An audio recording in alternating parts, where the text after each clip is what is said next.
Welcome to more World of Warplanes content from the Noble Queue, and this video is about the Tier 5 Chinese premium multi-role fighter, the P-40N Kitty Hawk.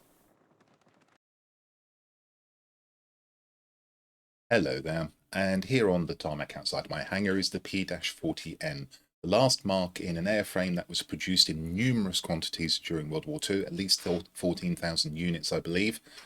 And this is probably at least a P-40N-25 because it has an Allison V-170-99 engine.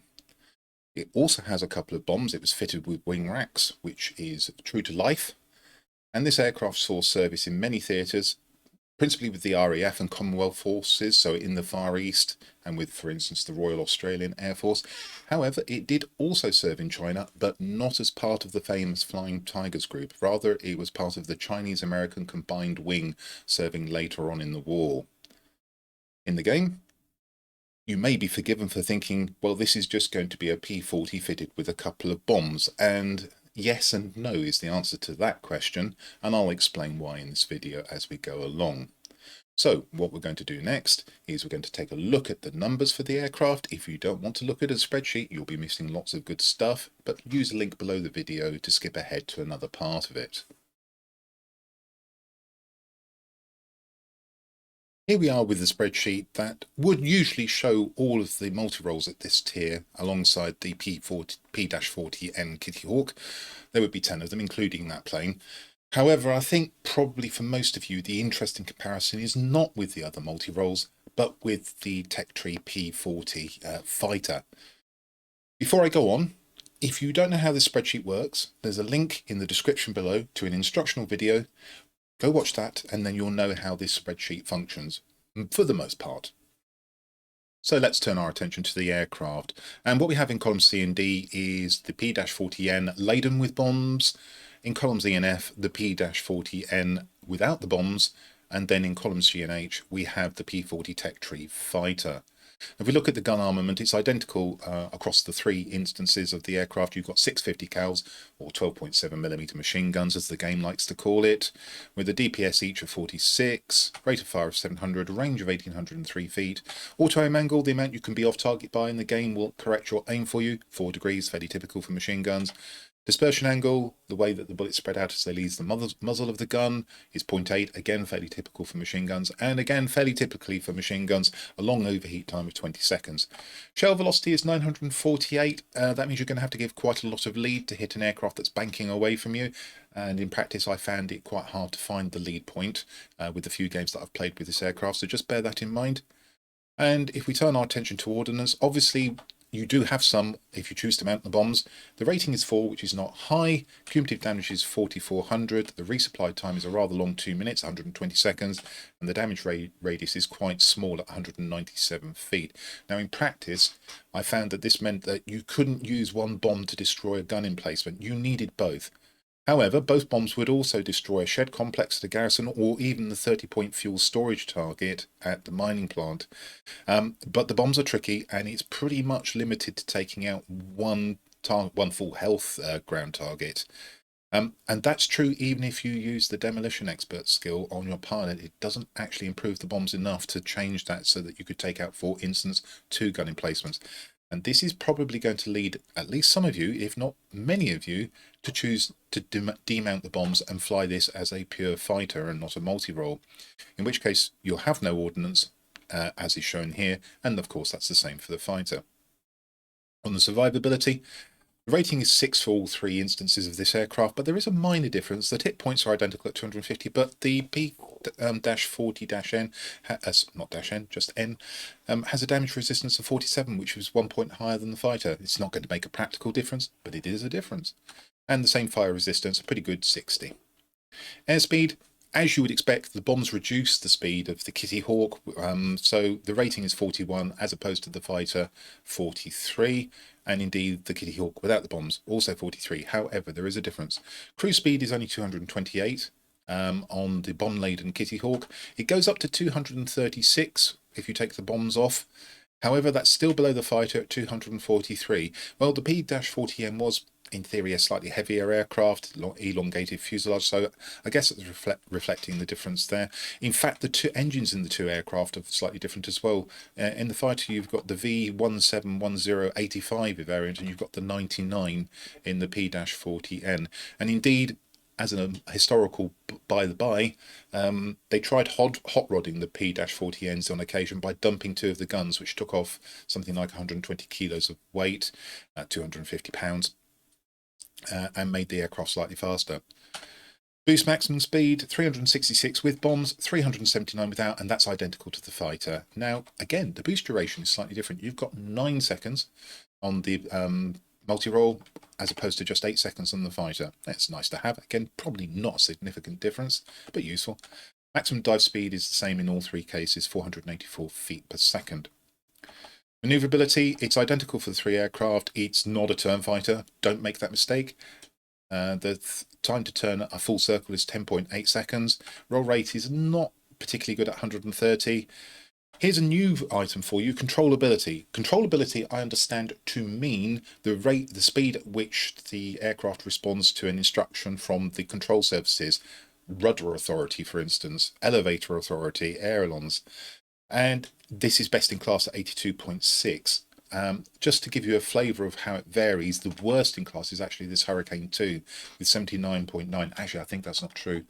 I think the Focke-Wulf is even worse. Yes, it is. 73.6, which means that as soon as you press the button to say, I want to turn left or right or go up or go down, the aircraft, in the case of the Focke-Wulf, is going to say, really? Let me think about that. Whereas with the P-40, it's going to be fairly snappy in its response. Minimum optimum speed is 142 in both cases.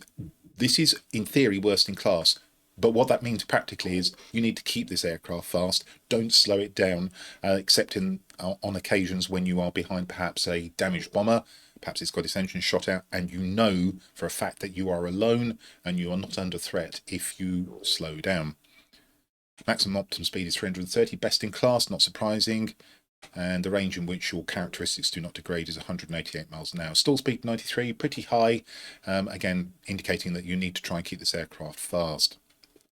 Altitude performance is best in class. I am pleased to say that with this engine, the P-40N Kitty Hawk does replicate the altitude performance of the fighter, whereas the Russian P-40M-105 does not, because it has a different engine and sadly lacks that high altitude performance.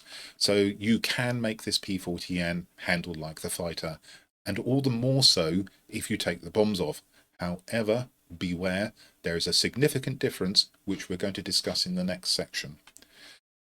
Power to weight ratios, pretty good, 0.2770 kilowatts per kilogram, or if you prefer the American measure of how many pounds do I need to take off to get a virtual horsepower back, it's 5.9, just over 5.9. Take the bombs off and it goes up to identical with the fighter, very nearly 0.3 kilowatts per kilogram. And you'd have to take off just over 5.5 pounds to get that back. So it's pretty swift through the air. Who knew the Hurricane 2 was such a beast? And that's a by the by, but that's encouraged me to try a speed build on that aircraft. If we just cast our eye over the other multi-roles, as we've already said, there isn't really a comparison between the P-40N and the P-40M-105 as flown in Soviet colours. The two aircraft are distinctively different because of the difference in the engines. And there isn't very much that I want to talk about in terms of the other multi-roles over here, because I think the P-40N is a fighter masquerading as a multi-role. We go down to worst in class figures. We can see that the ordnance is pretty poor. The survivability, just like the fighter, is not great. The boost duration is pretty good at 9 seconds, even though it's listed there as being second worst in class. That's because it's being compared to multi-roles. If you think of it as a fighter, 9 seconds is really good. Maneuverability, there's that minimum optimum speed, indicating that you really do need to keep this aircraft fast. Try not to slow it down, and there's nothing else of interest on the worst in class figures. So at this point, these base figures are screaming at me that this is a fighter with a couple of wing racks for a couple of bombs, which you may very well choose to take off. But as I've already said slightly earlier, there's a significant difference coming up in the next section of the video. So I think what we'll go and do now is see how I've set this aircraft up. Here we are with the P-40N on the tarmac outside my hangar again. My aircraft is specialised, that means I have all of the equipment and consumable slots available. Let's have a look and see what you would be missing when you first get this aircraft. Pay attention to these equipment slots, it's going to be significant in a moment or two. And you have 4 slots, one of which is missing, and that is the forward firing weapon slot, which is logged. That's a nuisance, but it's not critical. On the consumables, 5 consumable slots, 1 is missing off the engine. Slightly inconvenient, for instance, you might be missing a restart bottle. But by and large, this aircraft is going to fly pretty similarly when it's stock as to when it's specialist. Now, there's something interesting coming up, and I'm now going to switch to the P-40 fighter. And I think you may have seen the difference there. Let's just switch back. You can see these equipment slots are different on the fighter. What you've got on the fighter are 4 equipment slots, but 2 are on the engine, and you have nothing on the forward firing weapon. And this means that there's a fairly important difference in the way that you're going to configure this aircraft. Specifically, if I pop this into specialist configuration, you'll be able to see more easily what I mean. I have a pure speed build with all the advantages of a polished skin, boost mixture injection system, and an uprated engine. And this is my favourite way to build this P-40. Some people will inject a little bit of manoeuvrability, and typically they would do that by adding a lightweight wing frame instead of the polished skin. But this is a very usual build for a P-40 fighter. You do not have this option on the P-40N multi-role because you've only got 1 of those engine slots. Let's just pop it into specialist configuration. And as you can see, now your pure speed build is not available to you because you only have 2 equipment slots where you can use, for instance, the polished skin and either the uprated engine or the boost mixture injection system. This is quite important. Having said that, what have I done with this? Well, those of you who've watched my earlier video where I first flew the aircraft on the press account will have seen that I used experimental and special project equipment across the board, and then said that probably when I came to my regular account I wouldn't be doing that. And largely that's true, but if you cast your eyes to the right of the mouse, you'll see that I have actually used special project equipment in this particular instance on the forward firing weapon slot.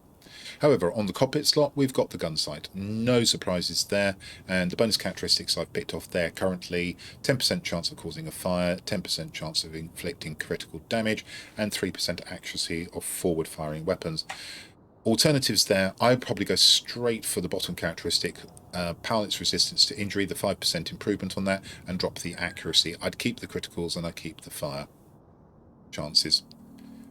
And then on the polished skin in the airframe slot, this is to increase the speed. Your alternatives would be probably limited to the lightweight wing frame. That's not unusual on the P-40 fighter because you can compensate for losing a little bit of speed from the polished skin by using the uprated engine, the boost mixture injection system. It's a more tricky choice here because you've only got 2 slots to improve the speed, or you can devote one of them, as you might do here, to a lightweight wing frame. And you do that because you think you're going to be fighting probably lots of other P-40s. It's not something I choose to do, but that's your best option for these others, the other equipment. I don't think the reinforced skin or reinforced airframe are going to interest many people here.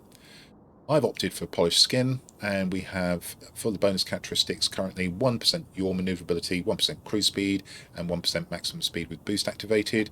Alternatives here, well, you might want to take an extra manoeuvrability in turns and possibly drop one of the speed.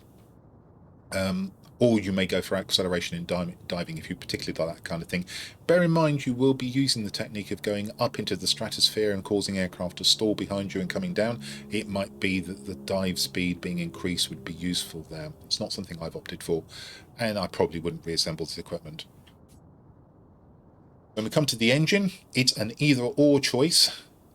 By and large, I would suggest your either-or choice is between the uprated engine or the combined injection boost system. I think this aircraft needs to be kept generally as fast as possible, and that inclines me towards the uprated engine, rather than having significant amounts of speed, to which you have to accelerate up to, of course, using a combined injection boost system. You may take a different view. Certainly, I think the less popular choice after those 2 would be the lightweight power unit, and I don't think there's any virtue in using engine armour protection I suppose it's possible that some of you might experiment with a polished skin and the lightweight power unit. That's not for me, and it's not even something I would experiment with, telling the truth. So on the basis that I want to keep the aircraft cruising as fast as possible, it's the uprated engine for me, but bear in mind that comes with a fire risk. If we look at the bonus characteristics, what have I got here? The 1% cruise speed, 0.5% maximum speed with boost activated, and another 0.5% of cruise speed. If I were reassembling this, I would definitely take off at least one of those characteristics in favour of the 10% resistance to fire, and I'd probably take another one off in favour of the 5% engine cooldown rate so I can have my boost back more quickly. Which would I take off? Probably the maximum speed with boost activated, and then the lower of the 2 cruise speeds. Here's where I have been a little bit naughty though on the forward firing weapon. The P40's guns are pretty good. Why not make them better? Well, you can do that with a piece of standard equipment here, such as the gas-operated action. Before we talk about that specifically, what would be your alternatives? Well, you've already got 20 seconds worth of burst length. I don't think many people are going to opt to increase that with the reinforced bolt carriers, so let's put that to one side. Long gun barrels, on the other hand, would be a valid choice for those of you who are good at shooting at long range. Not me. If we just pop on a piece of equipment, long gun barrels, and of course I've got an ultimate level piece of equipment hanging around in the depot. Who doesn't? And we can see there that it says this is not calibrated, and I've already got 10% extra range on the weapons. Now the base is 1803 feet, so that's going to take it up to very nearly 2000, and if you get this fully calibrated it will be well over 2000 feet. So happy days for those of you who are good at shooting at long range. Bear in mind that the shell velocity is pretty low, which means you are going to really have to give quite a lot of lead in order to hit targets that are a long way away from you. So not my preferred choice, but some will like this. Let's just reset that and go back to what is a piece of special project equipment. And it's fully calibrated as well. And this gives you 18.8% rate of fire increase. And you'll see the effect of that in the post-build effects summary coming up. And I've also opted to take 3 characteristics here which increase the chances of causing a fire. Just the 3 of them, giving a total of 20%. Alternatives, more burst length, not important, so that's not a rate I would be interested in. Cooldown rate of forward firing offensive armament. Again, if you're going to overheat at 20 seconds, nothing but nothing is going to help you, even this bonus characteristic, and the extra 10% cooldown rate equally. So those are the best characteristics for me. I like to cripple my enemies and set them on fire. As far as consumables are concerned, the fire risk is significantly worse with the uprated engine. However, I've still chosen to mount the first aid dressing package. And then we've got the pneumatic control assist, perhaps for fighting other P40-Ns or even P40s. Unsurprisingly, engine cooling, if you've got any boost at all, this will add 10 seconds to it. If you've got no boost, it won't do anything at all. That will give you a maximum of 19 seconds boost, and then I've opted for the engine restart. If you want to try and get more speed up, I guess you're going to be going for improved mixture control, but boy will you miss it if your engine is shot out. And I would mount universal ammunition. In my case, I'm trying to use up gold, so I've picked off the incendiary ammunition, which increases the chance of causing a fire. This is the correct choice for machine guns. And at that point, I think we ought to talk about pilot skills.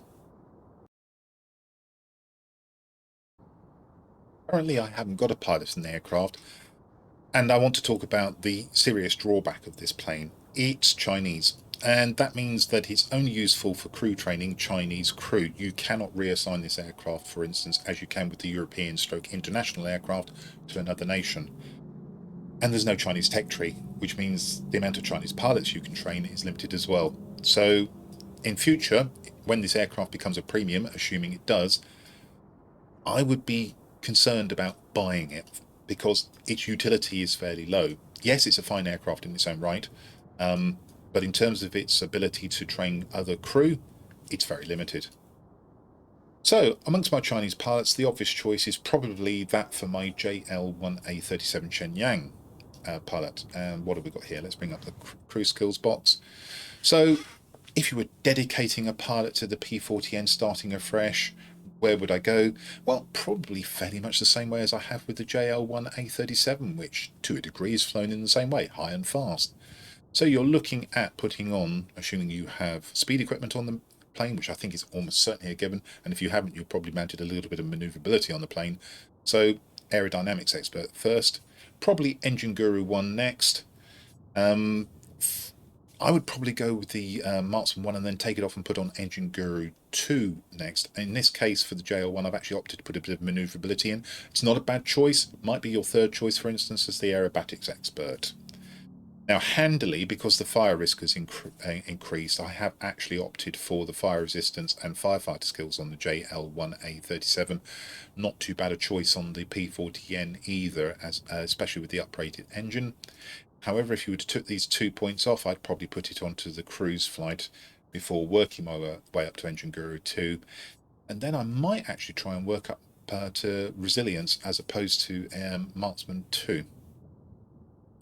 So, just to sum up, aerodynamics first, Engine Guru 1, possibly Aerobatics expert next if you need that little bit of manoeuvrability. If not, then definitely Marksman 1. Work your way up to Engine Guru 2, and then possibly work your way up to Resilience. If not, then you work your way up to Marksman 2. Okay, so now we're going to have a look at the effects of all my choices on the base characteristics of the plane. Here we are with a spreadsheet that summarizes the differences between the base figures and the effects of all my choices on equipment levels, calibration levels, bonus characteristics, camouflage, pilot skills, and so on. Base figures are in columns C and D for the P-40N. You've seen these before if you watched the aircraft statistics section of the video. Remembering that I've got a gun sight, polished skin, uprated engine, and a special project gas-operated action mounted, the effects are shown in columns E and F. The difference between the two is shown in absolute terms in column G, and then in column H, we've got the difference in percentage terms. And on the gun armament, the rating has gone up from 15 to 18, and this is principally because we have a huge increase in the rate of fire coming from the special project gas-operated action. It's gone up to nearly 832 per gun, and this results in a cumulative DPS of 328.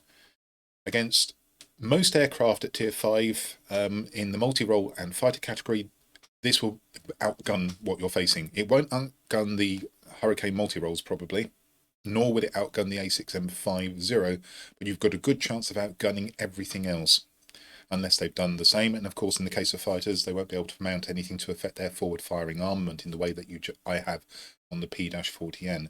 So this will become a very good head-on aircraft. You can see the DPS has gone up from 46 to 54.6 per gun. We've also got some accuracy improvements. The auto aim angle is increased slightly to 4.2 degrees, so you can be off target by 4.2 degrees and you will still hit your target. The game will correct your aim. And we've managed to get the dispersion angle narrowed from about 0.8 to about 0.7, which helps. No other effects on the armament, but these are very good. No effects on the bombs. We're showing effect of a demolition expert there, but that is incorrect. We'll take that off now. We'll correct this on the fly. But you can see that if you put demolition expert on your pilot, you will have some fairly interesting effects, which, however, are not sufficient to make the bombs more effective. Specifically, you won't be able to drop one bomb on a gun emplacement and destroy it. You'll still need two. So I don't think demolition expert is worth it. Survivability, we've got some minor effects. We've lost a point of damage resistance. We've also lost a fairly large chunk of fire resistance, which means that possibly having those firefighting or fire resistance skills is going to be important.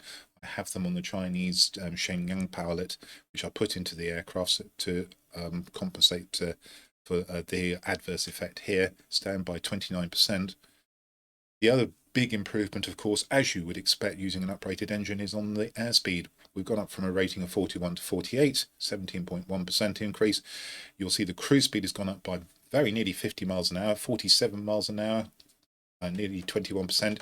We've even managed to get the boost speed up a little bit, very nearly 8 miles an hour, which is very handy. No effects on boost duration, pleased to say, and that dive speed isn't given, can't affect that.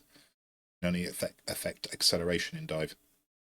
Maneuverability, it's pretty much broadly stayed the same. However, we've lost a little bit of turning capability. It's gone up to very nearly 11 seconds, 0.08 of a second up. And we've got a very slight improvement on the roll rate to very nearly 133. Not going to make any difference. The aircraft is going to be still pretty much not a turn fighter, and it never will be a turn fighter, even if you were able to do better than me on these figures. And finally, the thing to note here on effects in the UI that you can see is that the climb rate has gone up to 395. That's an improvement of 8 feet per second, which is useful, but probably you won't notice it. Other effects, which are not visible in the UI in terms of figures, we've got a 30% chance of fire. That's huge. That means you'll regularly be setting your opponents on fire, which is a good thing, and 10% extra chance of criticals.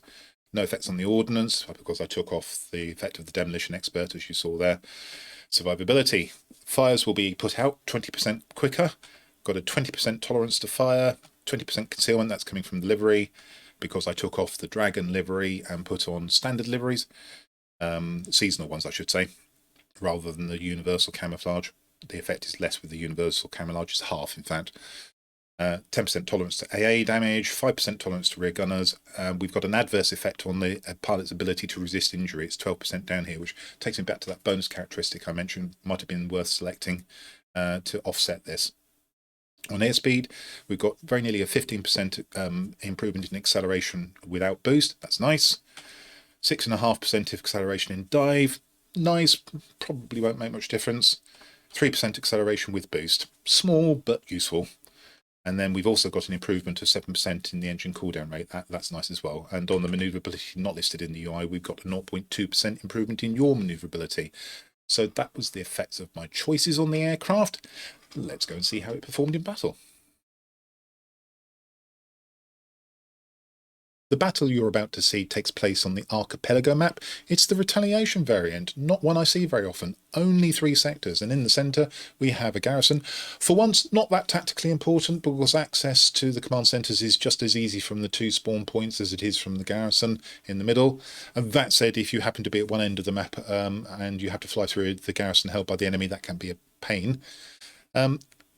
On an axis about the 2 garrisons, we have the command centres, clearly the most strategically more important sectors, and they're about equally distant, both of them, from both of the spawn points. Now, these call in bomber flights on top of the influence points or resources that they convey every 5 seconds, and these will attempt to flip sectors, enemy sectors, to your team. And the way to win this map for sure is to possess both of the command centres, and if your team splits up properly at the start of the game and wins the fights over the command centres, that becomes a reality. The garrison becomes completely irrelevant. If that doesn't happen and both teams manage to get one of the command centres, then the garrison becomes tactically important. It's a tipping point, and holding it for longer than the enemy will also win you the game. We look at the order of the battle. There's a lot of players in this game. More usual these days since the XCIS server players came across. I'm top tier in my P-40N. I've got a MiG-3 for company, an HE-100D-1, the subject of a recent marathon of course, and an XP-44. At bottom tier we've got an F-2A and a specialised Bf-109B. The enemy has a specialised Bf-110E at top tier, a Spitfire 1 which isn't specialised, a specialised P-40M-105. This is the Russian multi-role based on the P-40, but with an inferior engine. It doesn't have the altitude performance of the P-40N or indeed the P-40 fighter. And a Bf-109E, not specialised. Their tier 4s are a specialised HS-129A, a ground attacker, and also a specialised Bf-110C-6, which has the big 30mm cannons and is a sniper aircraft. And based on aircraft, the enemy have got a distinct advantage here in my opinion. But of course, as always, it depends on the pilots. Let's see how this battle worked out. As we go into battle, let me remind you that this is a natively recorded replay file, therefore you'll get to see the reticle accurately aimed, and you'll see me using sniper mode. However, the movement of the video will be less smooth than it is in the World of Warplanes team's files, replay files. So we're going off to what is slightly nearer the 2 command centres, and we're gaining altitude because I'm going to treat this as an air superiority fighter and only use the bombs if an opportunity arises. And that pretty much is how you will use the bombs if you keep them on the aircraft.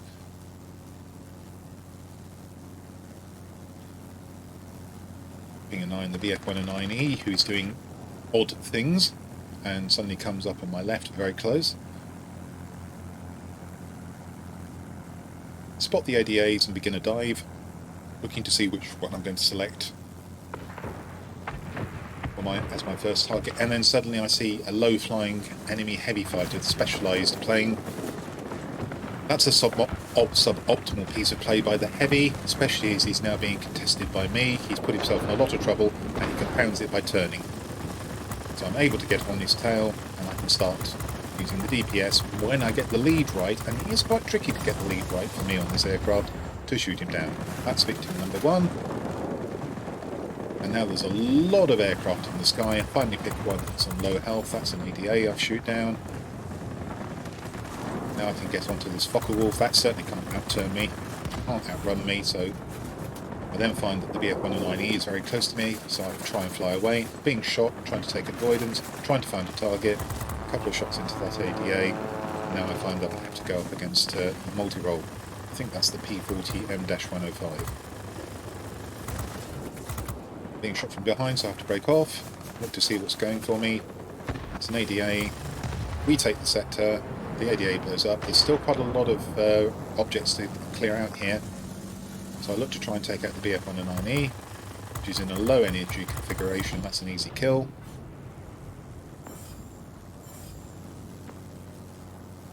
I'm going to stay up at the moment because there are threats incoming from on high, so I won't go down for what I presume is a ground attack aircraft.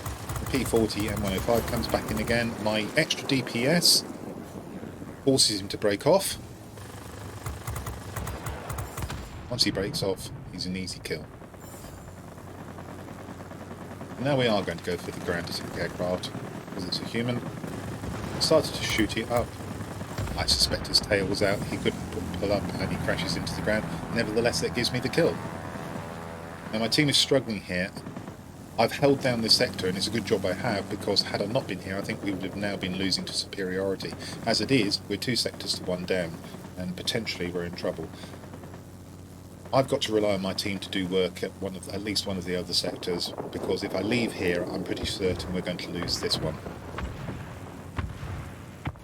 Focke-Wulf begins to get a bead on me. I go up, and over, and turn, because I can outmaneuver this plane.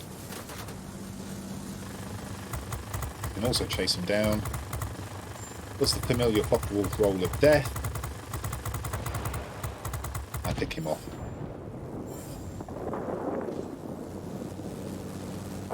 Got 2 bombers in sector. And with my extra DPS, it's going to be no problem killing these if they fall to me. Have a quick look at the order of battle. And on to the first bomber.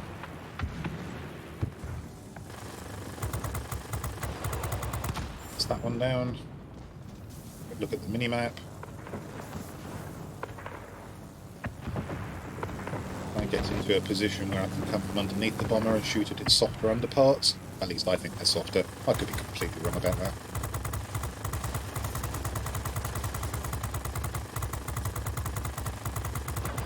And we pick that bomber off as well.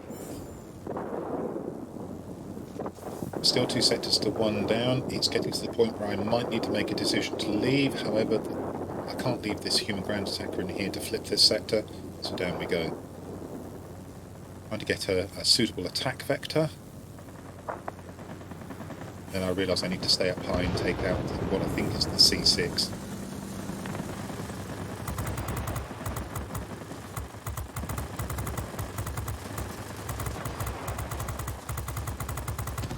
Goes. See the increased fire chance worked to my advantage there. Focke-Wulf starts coming in. This time I go underneath him, of course. Shoots my tail with one of the odd shots he manages to get in. It's still not a problem, he's not going to outmaneuver me. There's another fire. Now I find the tail is a bit of a nuisance as I try and keep on him as he wheels around. Finally do kill him, and now my team have finally taken another sector, and they look like they might take the other one. So my dogged defence of this sector looks like it's going to pay dividends. Go up for the bomber. Indeed, we have now got superiority, so the battle has turned. If we'd lost this sector, I'm not sure we would have been in a position where we are now, which is with superiority. Pretty sure we would have lost this sector. Going to have a sneaky pot shot at one of the incoming bombers from the bomber fight.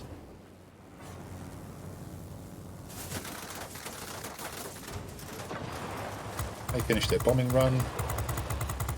I take the bomber anyway, but then I leave the others behind and come very close to ramming one by accident, and that's because I've seen that the human ground attacker is in position again. Again, trying to find a suitable vector. But he manages to flip the sector before I can kill him.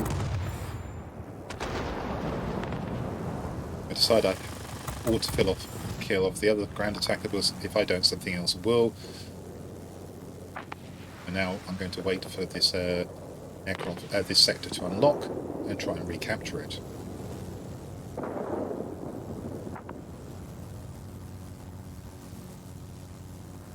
And you'll notice that there has been no opportunity that I've discerned where I could use the bombs. I've been on air defence duties for most of this battle once we took the sector. Okay, the base is unlocked. Now, there's 3 aircraft here. If I was on my own and shot these 3 aircraft down, I could then use the bombs to take out a ground target, and that would flip this target. There's 2 of the air defence aircraft down. The Lambert medal goes through. Coming now on the 3rd one. That is also destroyed. And then I realised I'm getting absolutely hammered by the AA, and although I wanted to use the bombs, I calculated I had better get out of the sector and try and regain some health first. Probably 1 AA shell from being destroyed here. So now we're gaining health. Field repairs, as I call it.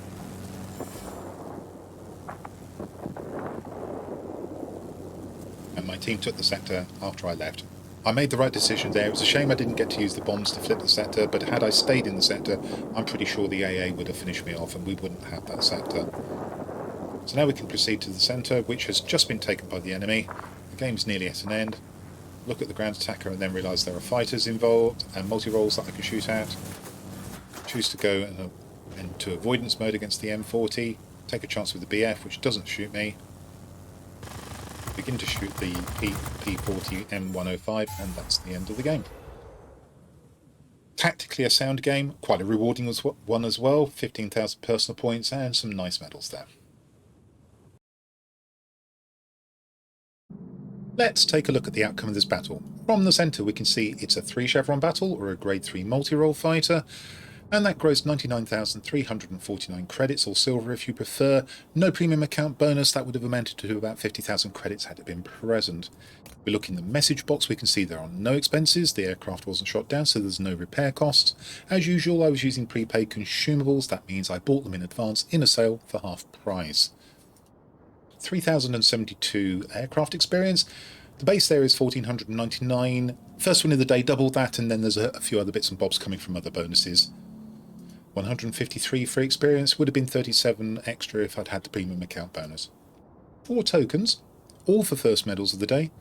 Marseille, Lambert, McCampbell and Winged Legend, and there they are. On the personal score tab, we can see that none of the class-specific missions were completed. That's not unusual on a 3-sector map. Closest was 4/5 complete for destroying aircraft when defending, 3/5 complete for capture points received, and only 2 sectors were captured, and that's 2/5 complete. 15,145 personal points, the 2 sectors captured, there they are, it's actually the same sector twice. 17 aerial targets destroyed, damage 4,573, 17 criticals coming off the guns. Didn't lose the aircraft, as you can see there, capture points of 460, that was split 240 for defending, 220 for attacking. Team score tab, we can see that by personal points that would have been first on both teams. By chevrons, it's shared with the 2 players over here on this enemy team. Some good contributions over here. Alas, they lost it at the end as we managed to take all of the sectors. Not my favourite sort of map, one with 3 sectors, but this was a decent battle.